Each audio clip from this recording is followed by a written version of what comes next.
Shalom, Assalamualaikum. Yang saya hormati Kepala Yayasan Universitas Pembangunan Indonesia, Rektor Universitas Pembangunan Indonesia, dan dosen-dosen yang ada di Universitas Pembangunan Indonesia. Dan sebelum saya akan menjelaskan atau membaca sedikit tentang makalah saya yang berjudul Identifikasi Biaya dan Manfaat. Namun sebelum itu, saya akan memperkenalkan diri. Perkenalkan, nama saya Franciscus Ricardo Silangin. Saya kuliah di Universitas Pembangunan Indonesia, jurusan Pertanian, program studi agribisnis, semester 6. Sekarang kita masuk dalam materi saya pada hari ini yang berjudul Identifikasi Biaya dan Manfaat.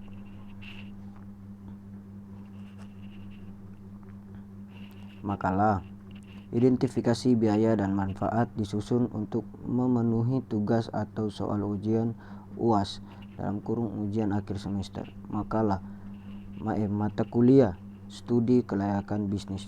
Dosen Iskandar Zulkarnain MM. Disusun oleh Franciscus Ricardo Silangin. NIM 1854201013, semester 6, jurusan atau Fakultas Pertanian. Program studi agribisnis Universitas Pembangunan Indonesia 2021. Di sini ada kata pengantar, daftar isi. Saya akan membaca daftar isi. Judul, kata pengantar, daftar isi, bab 1 pendahuluan, 1 latar belakang, 2 tujuan penelitian, metode penelitian atau metode penelitian. Yang pertama, dari metode penelitian terbagi atas 4 kelompok. Yang pertama, observasi, 2 wawancara, 3 dokumentasi, 4 studi literatur. Yang ketiga, poin yang ketiga, rumusan masalah. Dan rumusan masalah itu terbagi 1 kelompok. Yang pertama, ada beberapa hal yang digunakan saat dilakukan dalam penelitian adalah bab 2 pembahasan. Yang pertama, pemanfaatan analisis biaya dan manfaat dalam perhitungan kelayakan investasi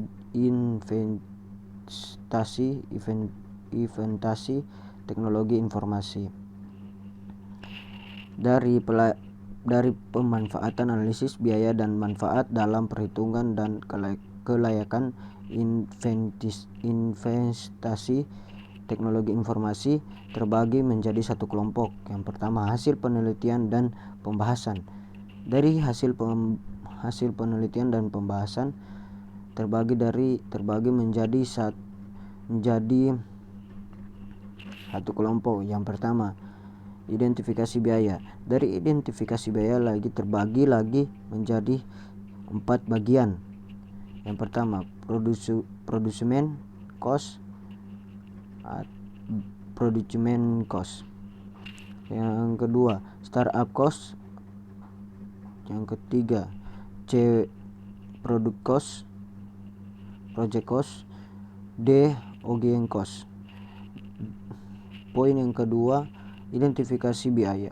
Dari identifikasi biaya terbagi 2 poin. Yang pertama, A, manfaat berwujud. Baru yang A1, cost discipline. Yang kedua, analisis pembahasan. Yang kedua, analisis biaya manfaat usaha wisata terumbu karang Taman Pendidikan Laut Bintang Samudra. Metode. Yang pertama itu terbagi menjadi 2 poin. Yang pertama, metode. Yang kedua, hasil. Tapi saya akan membaca poin yang pertama, yaitu metode. Metode terbagi atas 5 bagian. Yang pertama, waktu dan tempat. B, metode penelitian. C, teknik pengumpulan data. D, jenis dan sumber data. E, analisis data. Dari analisis data terbagi lagi menjadi 2 poin. Analisis data. Yang pertama, analisis data. Yang kedua, analisis manfaat ekonomi sistem terumbu karang.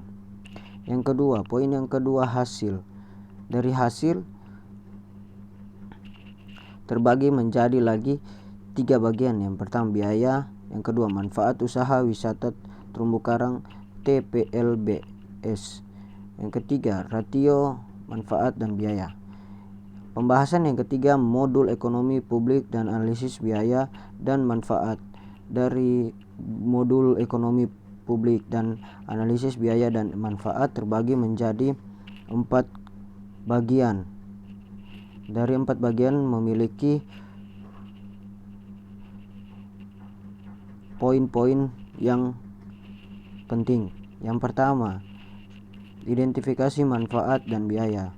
Poin yang pertama dari identifikasi manfaat dan biaya terbagi menjadi satu poin. Yang pertama, klarifikasi manfaat dan biaya. Yang kedua, poin yang kedua terbagi menjadi 4 poin. Yang pertama, poin yang pertama itu memperkirakan nilai yang tidak berwujud.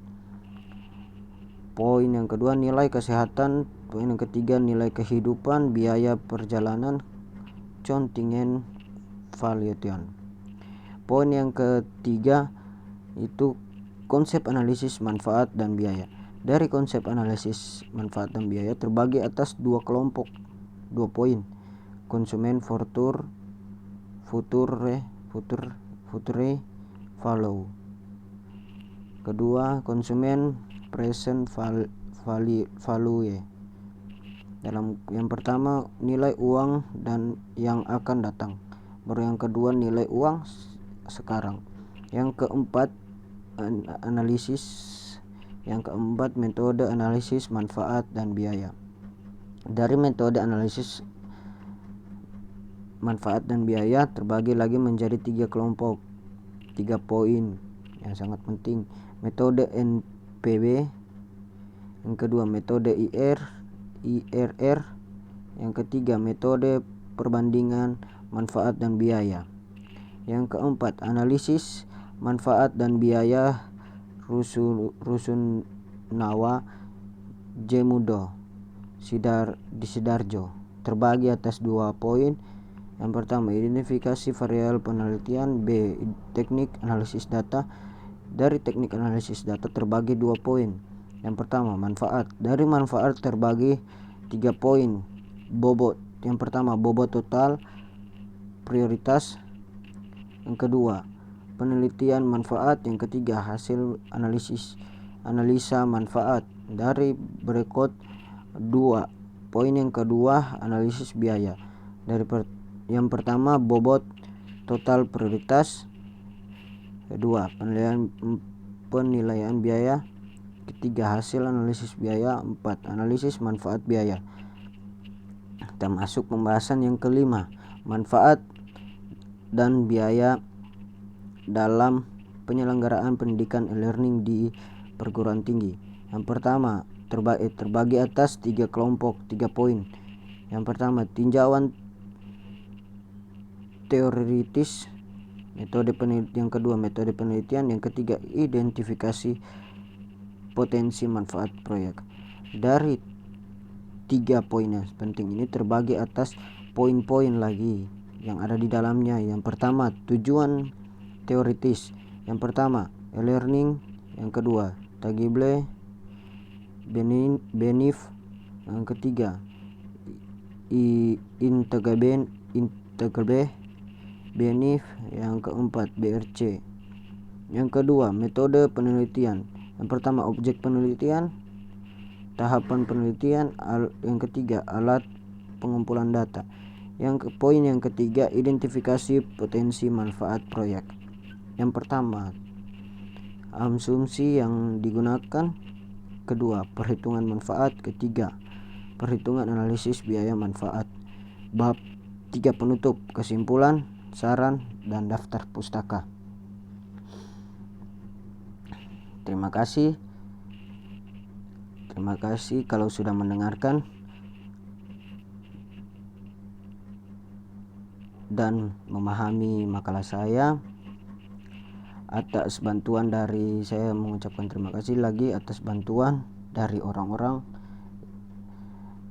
ataupun teman-teman yang sudah mengasih masukan kepada saya. Marilah kita masuk di Universitas Pembangunan Indonesia, bergabung dengan jurusan kami yaitu jurusan pertanian, program studi agribisnis, dan jurusan kami sudah masuk akreditas B, dan selamat bergabung. Terima kasih.